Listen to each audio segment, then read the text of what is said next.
So Keir Starmer says he wouldn't have been able to afford to go to university if the economy was this bad in the 1980s. His comments come as Labour forecasts say the UK will have the slowest growth in the G7 next year. What I've been saying today is that had we had a cost of living crisis like this government has impacted on so many people, I wouldn't have been able to afford to go to university. Now, that's me reflecting on my own upbringing. We didn't have a lot of money. And that's the longer term impact now of this cost of living crisis, choking off young people and their aspirations for the future. But Education Secretary Gillian Keegan refutes Starmer's claims, insisting university has never been more accessible. Since 2010, you're now 86% more likely to go to university if you're from a disadvantaged background. But we do have now more and more routes to the same destination. So the degree apprenticeship, which I did very luckily many years ago, we now have degree apprenticeships in 140 different careers. So if you want to be a nurse, a medical doctor, an accountant, and a lawyer, cybersecurity expert, whatever it is, pretty much any career you can think of, there is an alternative route into that career. As thousands of school leavers go through university clearing this week, Labour have yet to announce what reforms they'll introduce to relieve pressure on students if they get into power. And seeing as it was the Labour Party that introduced tuition fees in the first place, it's a bit rich.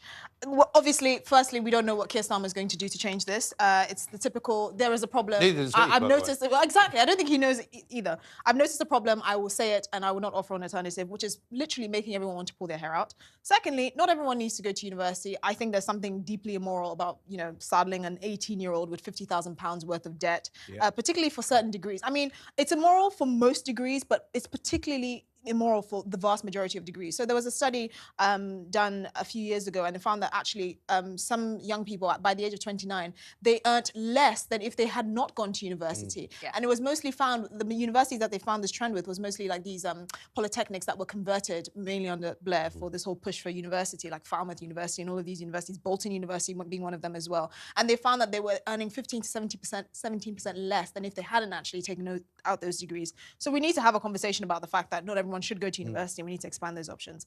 And also, the sustainability of the university industry is kind of on the rocks. We've lost a lot of our EU funding for a lot of universities since 2010, and a lot of that gap has been filled by international students. But obviously since COVID and the fact that most of them come from China, that number is waning as well. So the industry, the higher education industry, also needs restructuring as well because it's not sustainable financially. Keir Starmer says people who can't afford to go to university, he won't be able to afford to go now. It's like saying water's wet. We get it. The sky's blue. But I couldn't afford university, so I had to do the tuition fees and bloody loans that I'm still paying off now. But you're completely right. University is not the be-all and end-all. I did media communications and business at university. The media part's coming in well. I'm terrible at business. So that was a complete waste of money. You're not very good at media, are we often... I can take down the pub and taught you what you know. One lunch. You did do that. Yeah, I did. Here's the thing, though. I mean, he talks such a lot of old cobbler's old skid, doesn't he? I mean, if I'd been there, I'd have said to him, are you sending your children to university? Are you kidding?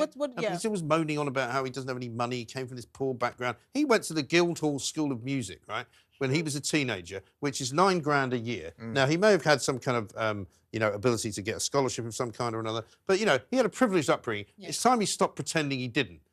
Lots of people are a lot worse off than him.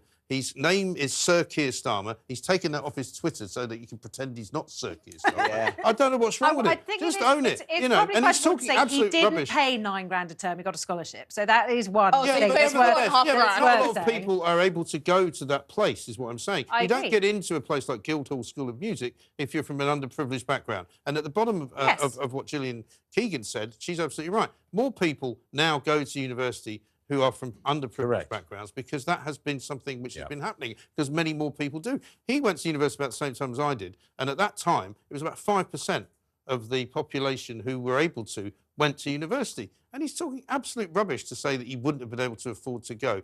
I mean, the 80s was not exactly a booming period at the beginning of it. It was coming out of the 70s where nothing was working. There was no money. Nobody could move in any kind of socially available way. Margaret Thatcher changed all that by the mid-80s and by the late 80s. But at the beginning of the 80s, it was an absolute, car crash, the economy in this country. And also, the Starmer thing, as Esther mentioned, the fact that it was his party that started tuition fees.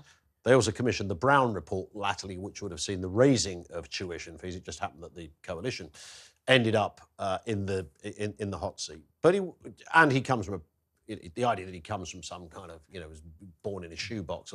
Absolute, absolute nonsense. Lived in a BT tent. Yeah, he did all right. He came from a nice background, and that's fabulous, etc.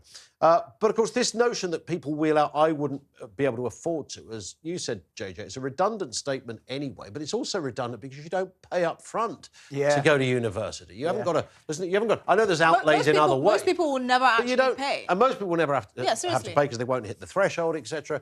So it's a nonsense. It's just an absolute nonsense. Yeah. Well, I dropped out of university, and I'm very, very glad I did. And I'm really glad that I haven't got. Yeah, it does show. Really glad that I haven't got kids currently going to university, partly because of what you were saying, Esther. The fees that they're having to pay back. But also, I love this story today. Parents of Russell Group graduates are urging school leavers to defer university following the marking boycotts, which I think are absolutely outrageous. It's not all universities, but a lot of universities. These kids have suffered through the pandemic, have had next to no one-on-one tutoring at all,